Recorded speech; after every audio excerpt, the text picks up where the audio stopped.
أما بعد رب اشرح لي صدري ويسر لي أمري واحلل عقدة من لساني يفقهوا قولي۔ دینی رہنمائی کی 67ویں مجلس میں سبھی سامعین کی خدمت میں السلام علیکم ورحمۃ اللہ وبرکاتہ۔ آج کی مجلس کا پہلا سوال یہ ہے کہ سچی توبہ کسے کہتے ہیں اور توبہ کی قبولیت کی کیا شرائط ہیں؟ تو اس سلسلے میں جواباً عرض ہے کہ سچی توبہ کی اصل بنیاد غلطی پر شرمندہ ہونا اور آئندہ کے لیے اس غلطی کے نہ کرنے کا پختہ ارادہ کرنا ہے۔ چنانچہ علامہ ابن کثیر رحمۃ اللہ علیہ نے تفسیر ابن کثیر میں شعب الایمان کے حوالے سے روایت نقل فرمائی ہے کہ نبی اکرم صلی اللہ تعالی علیہ وسلم سے پوچھا گیا کہ سچی توبہ سے کیا مراد ہے؟ تو پیغمبر علیہ السلام نے فرمایا کہ هو الندم علی الذنب حین یفرط منک فیستغفر اللہ بندامتک منہ عند الحاضر ثم لا تعود الیہ ابدا، یعنی جس وقت تم سے کوتاہی اور غلطی ہو تو اس غلطی پر دل سے شرمندہ ہو کر اللہ تعالیٰ سے استغفار کرنا فوری طور پر، اور پھر کبھی بھی اس گناہ کے قریب نہ جانا، یہ سچی توبہ سے مراد ہے۔ اور علامہ قرطبی رحمۃ اللہ علیہ نے تفسیر قرطبی کے اندر فرمایا ہے کہ سچی توبہ کے 4 ارکان ہیں۔ نمبر 1 الاستغفار باللسان، زبان سے مغفرت طلب کرنا۔ نمبر 2 الاقلاع بالابدان، یعنی گناہ میں اگر جسم ملوث ہو تو فوری طور پر اس سے الگ ہو جانا۔ اور تیسرے نمبر پر اضمار ترک العود بالجنان، یعنی دل سے یہ پختہ ارادہ کرنا کہ اب کبھی اس گناہ کے قریب نہیں جائیں گے۔ اور چوتھے نمبر پر فرمایا مہاجرت سیئ الاخوان، یعنی غلط یار دوستوں سے اور غلط سوسائٹی سے ترک تعلق کرنا، یہ بھی توبہ کے لیے، توبہ پر استقامت کے لیے اور توبہ پر برقرار رہنے کے لیے ایک لازمی چیز ہے۔ ورنہ تو اگر سوسائٹی نہ بدلی جائے تو آج توبہ کرے گا آدمی اور کل پھر ان میں جا کر کے اور توبہ توڑ دے گا۔ اس لیے توبہ پر برقرار رہنے کے لیے ایسے ماحول سے بھی اپنے کو بچانا ضروری ہے جو گمراہ کن اور غلط جگہ تک لے جانے والا ماحول ہوتا ہے۔ اور علامہ حافظ ابن حجر العسقلانی رحمۃ اللہ علیہ نے شرح بخاری کے اندر فرمایا ہے کہ سچی توبہ سے مراد گناہ کو برا سمجھ کر اسے چھوڑ دینا اور غلطی پر دل سے شرمندہ ہونا اور آئندہ اس غلطی کو نہ کرنے کا عزم کرنا۔ اور ایک چوتھی چیز آپ نے یہ بھی ارشاد فرمائی کہ اگر کسی کا مالی حق ہمارے اوپر ہے تو اس کو ادا کرنا یا اس سے معاف کرانا، یا کسی کی بے عزتی کی ہے، کسی کے اوپر بہتان لگایا ہے یا کسی کی غیبت کی ہے وغیرہ، تو اس کی تلافی کے بھی اسباب اختیار کرنا، یہ سچی توبہ کے لیے لازم ہے۔ بہرحال ان تمام تفصیلات سے یہ معلوم ہوا کہ محض زبان سے استغفار پڑھنا کافی نہیں ہے، بلکہ دل سے اس گناہ سے شرمندہ ہونا اور آئندہ نہ کرنے کا عزم کرنا، اور اگر اس کا تعلق حقوق العباد سے ہے تو اس کو ادا کرنا یا معاف کرانا، یہ چیزیں لازم اور ضروری ہیں۔ ایک صاحب سوال کرتے ہیں کہ بے دین اور بے طلب مسلمانوں میں چل پھر کر ان کو دین کی دعوت دینا کس درجے میں ضروری ہے؟ اگر ہم نے اپنی دینداری پر عمل کرنے کے ساتھ ساتھ بے نمازی یا گنہگاروں کو دعوت نہ دی تو ہم سے قیامت میں سوال ہوگا یا نہیں؟ تو اس بارے میں یاد رکھنا چاہیے کہ بے شک دوسروں کو دین کی دعوت دینا بہت ہی اجر و ثواب والا کام ہے، اور ہمارا دین دعوتی دین ہے۔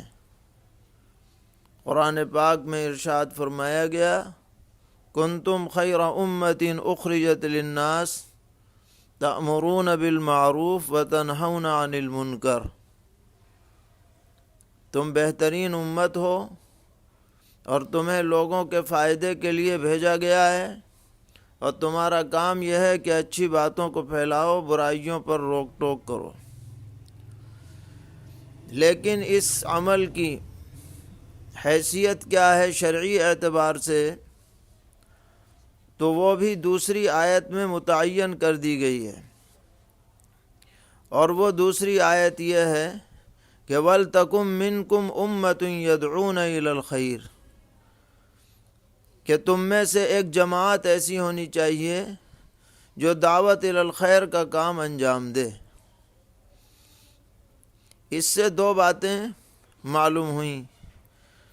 پہلی بات یہ معلوم ہوئی کہ یہ دعوت کا جو کام ہے یہ فرض عین نہیں ہے بلکہ فرض کفایہ کے درجے کا ہے، اس لیے وَلْتَكُن مِّنكُمْ أُمَّةٌ کی تعبیر کی گئی کہ تم میں سے ایک جماعت ہونی چاہیے۔ اب اگر ایک جماعت دعوت الی الخیر کا کام کر رہی ہے اور دوسرے لوگ اس میں عملاً شریک نہیں ہیں تو کوئی گنہگار نہیں۔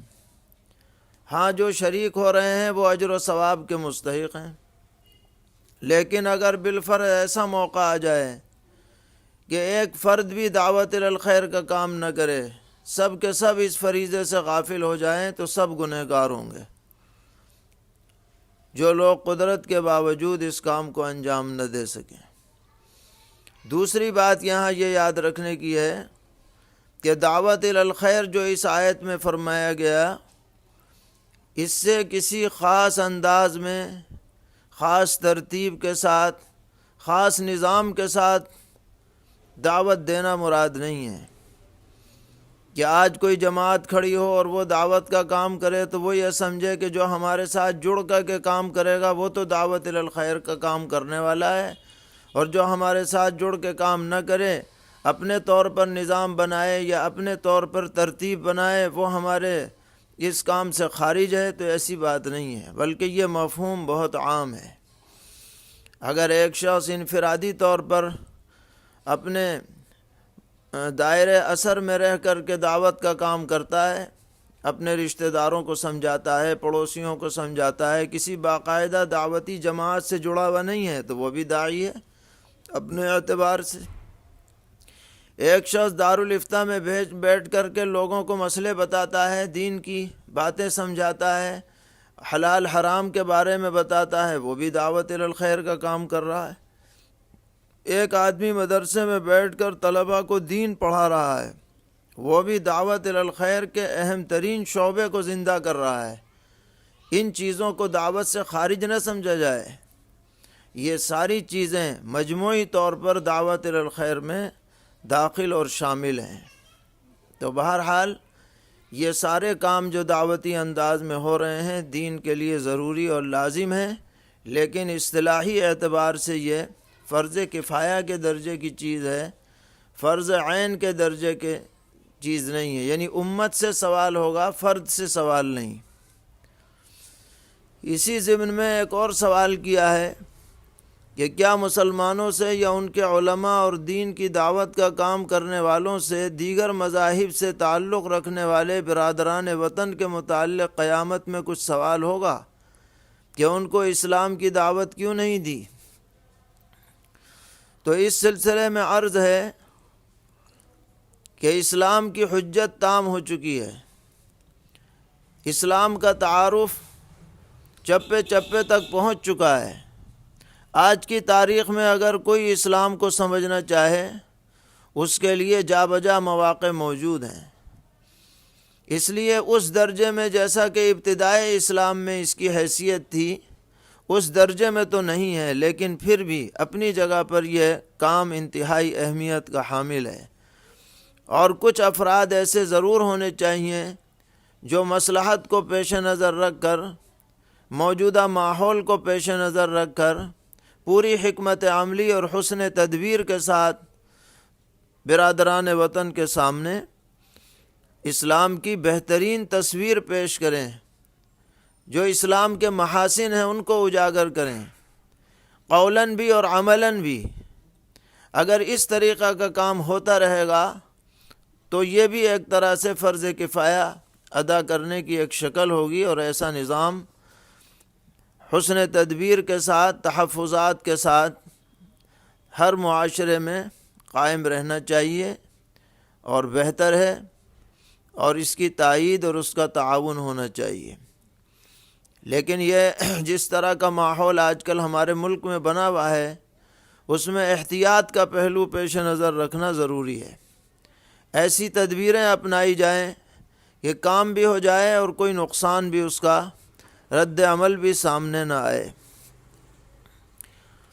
پوچھتے ہیں کہ بنی اسرائیل کے ایک ایسے عابد پر جس نے پلک جھپکنے کے بقدر بھی گناہ نہیں کیا، اس پر اس کے شہر کو کیوں پلٹنے کا حکم دیا گیا، جبکہ جیسا کہ حدیث شریف میں وارد ہے؟ کیا اس سے یہ استدلال جائز ہے کہ اگر دعوت نہ دی تو صرف اپنی ذاتی دینداری جہنم سے نہیں بچا سکتی؟ مذکورہ حدیث کی وضاحت فرمائیں۔ تو یہاں پر دو باتیں پیش نظر رکھنی ہیں اس حدیث کے سلسلے میں۔ پہلی بات تو یہ ہے کہ یہ جو حدیث ہے اس کا تعلق صرف دنیاوی عذاب سے ہے، یہ نہیں ہے کہ اس عابد کے ساتھ آخرت میں بھی عذاب کا معاملہ ہوگا۔ حدیث کے سیاق و سباق سے یہ معلوم ہوتا ہے کہ فرشتے نے جب عرض کیا کہ وہاں آپ کا ایک بندہ ہے جس نے کبھی بھی کوئی گناہ نہیں کیا، تو اس پر یہ حکم دیا گیا کہ نہیں، ابھی تو سب کے ساتھ اس کو شامل کر دیا جائے، لیکن اس کی جو بعد میں بعثت ہوگی تو اس وقت اس کی نیت کے اعتبار سے اس کے ساتھ معاملہ کیا جائے گا۔ تو یہ ایک ظاہری حکم تھا جو حدیث میں بیان کیا گیا ہے۔ دوسری بات یہ ہے کہ وہاں پر جو صورتحال ہے اس کا تعلق نہیں عن المنکر سے ہے، کہ اس عابد نے باوجود قدرت کے، ان کے جس ماحول میں وہ رہ رہا تھا، ہر طرف گناہ ہو رہے تھے، فواحش کا ارتکاب ہو رہا تھا، لیکن یہ امعہ بنا ہوا تھا، یعنی بالکل گمسم تھا ان چیزوں سے۔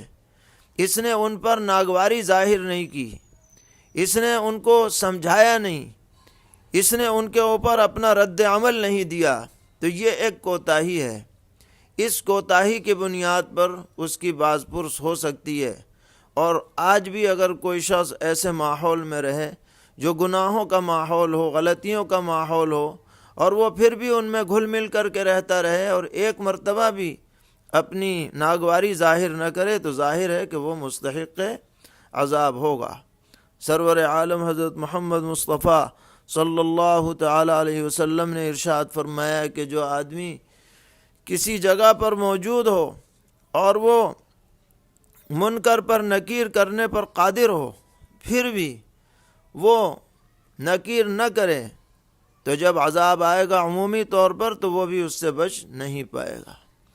تو اس سے یہ ثابت نہیں ہو رہا ہے کہ محض ذاتی عمل نجات نہیں دے گا، بلکہ یہ ثابت ہوتا ہے کہ جو ایسے ماحول میں رہتا ہو جہاں پر ہر طرف منکرات ہوں، تو جو نہیں عن المنکر میں کوتاہی کرے گا اس سے مواخذہ ہوگا۔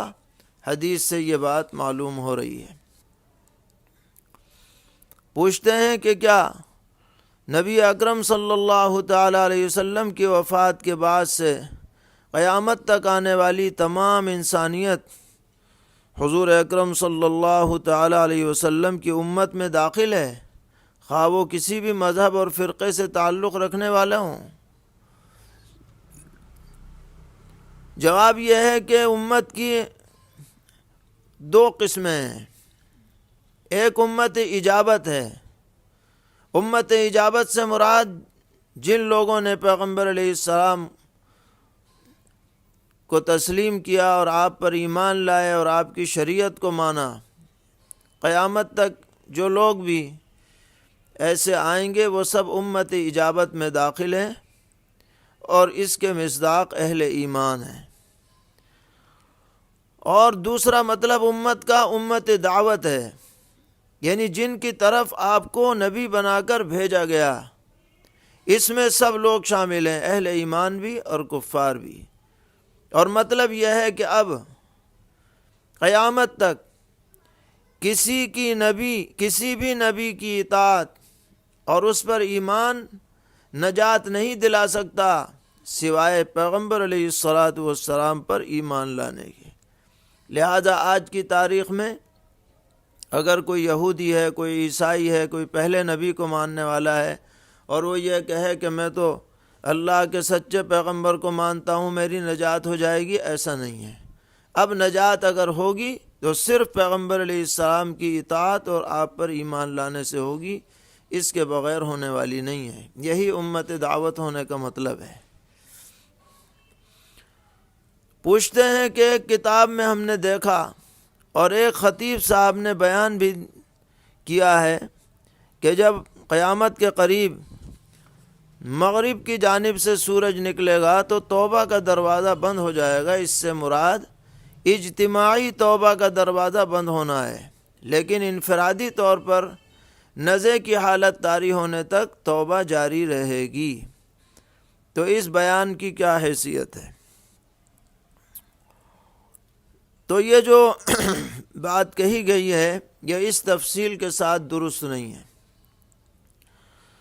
قرآن پاک کی آیت سے صاف معلوم ہوتا ہے لا ينفع نفسا ایمانها لم تکن آمنت من قبل، یہاں نفسن کا لفظ ہے، اس میں انفرادی توبہ بھی داخل ہے، اجتماعی بھی، یعنی کوئی بھی توبہ انفرادن ہو یا اجتماعاً، مغرب کی جانب سے سورج نکلنے کے بعد اور دابۃ الارض کے نکلنے کے بعد اور خروج دجال کے بعد تینوں نشانیاں جب پائی جائیں گی تب توبہ کا دروازہ بند ہو جائے گا۔ اور یوں سمجھیے کہ وہ دنیا کے نزع کی حالت ہوگی، جیسے ایک انسان کی نزع کی حالت ہوتی ہے اس میں توبہ قبول نہیں، اسی طرح دنیا کے نزع کی حالت جب ہوگی تب بھی توبہ قبول نہیں کی جائے گی، اور اس میں انفرادی اجتماعی کا کوئی دخل نہیں ہے۔ پوچھتے ہیں کہ ایک حدیث شریف میں پیغمبر علیہ الصلاۃ والسلام نے فرمایا کہ من کان یؤمن باللہ والیوم الآخر فلا یؤذی جارہ، اور پھر فرمایا ومن کان یؤمن باللہ والیوم الآخر فلیکرم ضیفہ، اور پھر فرمایا کہ من کان یؤمن باللہ والیوم الآخر فلیقل خیرا او لیصمت، یعنی جو آدمی اللہ پر اور آخرت پر ایمان رکھتا ہو وہ اپنے پڑوسی کو نہ ستائے، اپنے مہمان کا اکرام کرے اور اچھی بات ہی زبان سے نکالے۔ تو ہمارا سوال یہ ہے کہ ہر نصیحت سے پہلے من کان یؤمن باللہ والیوم الآخر کہنے کی کیا وجہ ہے؟ اس میں کیا حکمت اور مصلحت ہے؟ تو جواباً عرض یہ ہے کہ اللہ پر اور آخرت پر ایمان یہی وہ چیز ہے جو انسان کو نیک اعمال کرنے پر آمادہ کرتی ہے، کیونکہ اس کو یہ یقین ہوتا ہے کہ جس اللہ تعالیٰ نے ہمیں ان باتوں کا حکم دیا ہے وہ آخرت میں اس کا ہمیں بہتر سے بہتر بدلہ دینے پر قادر ہیں۔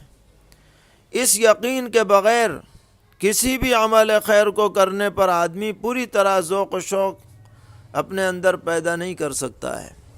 لہذا یہ حوصلہ اور جذبہ پیدا کرنے کے لیے اور توجہ دلانے کے لیے کہ یہ جو تینوں کام ہیں یہ اس طرح کے جو اچھے کام ہیں محض ذاتی غرض، ذاتی منفعت کو پیش نظر رکھ کر انجام نہ دیے جائیں، بلکہ اجر و ثواب کی امید پر انجام دیے جائیں، تاکہ مسلسل آدمی انجام دے اور خلوص کے ساتھ انجام دے اور بے غرض ہو کر کے انجام دے، تو پھر اس کو زیادہ سے زیادہ اجر و ثواب اللہ تعالیٰ عطا فرمائیں گے۔ تو یہ تعبیر جو ہے من کان یؤمن باللہ والیوم الآخر، یہ تعبیر اہل ایمان کو نیک اعمال پر آمادہ کرنے میں بہت زیادہ مؤثر ہے۔ پوچھتے ہیں کہ اگر امام کے پیچھے مقتدی رکوع اور سجدے میں تکبیرات میں سے کوئی تکبیر چھوڑ دے تو اس کا رکوع سجدہ ادا ہوگا یا نہیں؟ جواب یہ ہے کہ یہ تکبیرات جو درمیانی رکوع سجدے کی ہوتی ہیں یہ مسنون ہیں۔ اگر کسی وجہ سے یہ چھوٹ گئی تو اس کی وجہ سے نماز فاسد نہیں ہوتی، لیکن اہتمام کرنا چاہیے کہ نہ چھوٹے۔ جیسے امام تکبیر کہتا ہے، مقتدی کو بھی یہ تکبیر کہنی چاہیے۔ کچھ لوگ ہیں جو اپنے گھر میں باجماعت نماز پڑھتے ہیں، اور جب ان سے مسجد میں آنے کو کہا جاتا ہے تو کہتے ہیں کہ ہم تو گھر ہی میں جماعت پڑھیں گے، حالانکہ مسجد دور بھی نہیں ہے اور انہیں کوئی عذر بھی نہیں ہے۔ جواب یہ ہے کہ مسجد قریب ہونے کے باوجود اور کوئی عذر نہ ہونے کے باوجود مسلسل گھر میں باجماعت نماز پڑھنے کی عادت بنا لینا یہ صحیح نہیں ہے۔ مسجد سے تعلق قائم رہنا چاہیے۔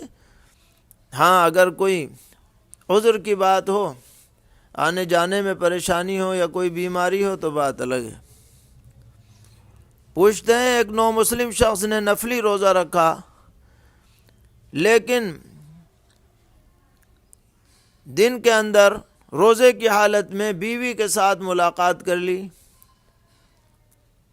اب مسئلہ معلوم کیا تو اسے پتہ چلا کہ یہ جائز نہیں تھا، تو اب اسے کیا کرنا چاہیے؟ توبہ اور استغفار کرے اور ایک روزہ قضا کر لے، اس لیے کہ اس میں کفارہ نہیں ہے، صرف قضا ہے نفلی روزہ توڑنے میں۔ پوچھتے ہیں کہ طوطا حلال ہے یا حرام؟ اس لیے کہ ہم نے دیکھا ہے کہ وہ پنجے سے کھاتا ہے۔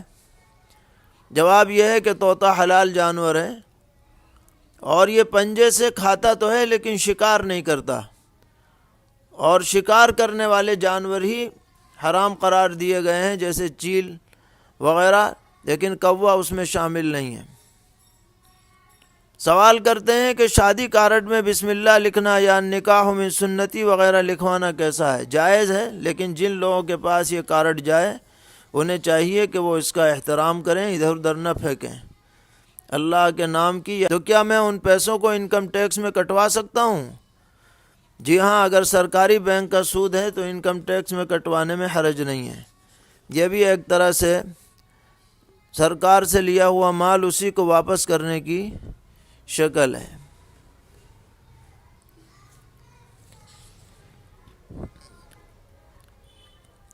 پوچھتے ہیں کہ متبنہ بنانا کسی بچے کو جائز ہے یا نہیں، اور اس کو جائیداد میں حصہ ملے گا یا نہیں، اور اس کو